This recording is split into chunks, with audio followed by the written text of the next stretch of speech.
It was a love story that spiraled into horror. A Vietnamese woman who once shared a home and a romance with her boyfriend in Ang Mo Kio has now been sentenced to life imprisonment for stabbing him to death outside his own flat. The shocking crime unfolded in the early hours of July 15, 2021, and it's a story that has haunted neighbors ever since.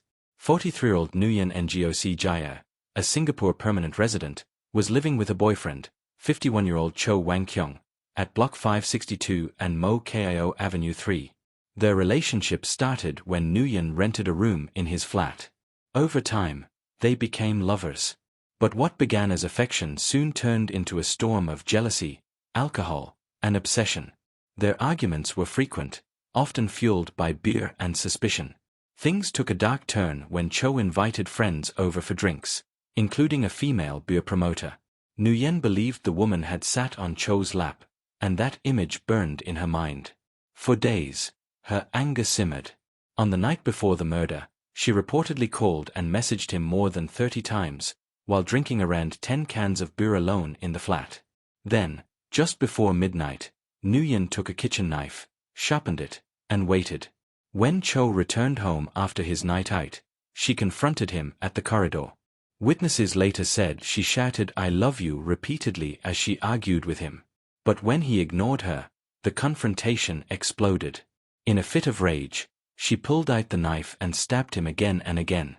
Both were later found lying in a pool of blood. Cho's injuries were so severe that he could not be saved. Nguyen herself suffered cuts but survived. She was arrested at the scene. During her trial, Nguyen's lawyers argued she had been drunk and emotionally unstable, saying she was too intoxicated to form intent. But the court disagreed.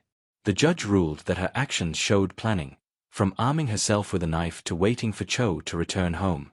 It wasn't a random act of madness, but a series of deliberate choices. The prosecution decided not to pursue the death penalty, and because women cannot be caned under Singapore law, life imprisonment became the mandatory sentence.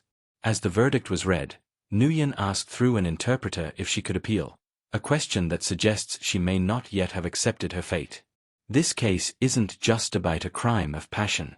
It's a tragic reminder of how jealousy, alcohol, and anger can destroy lives in an instant.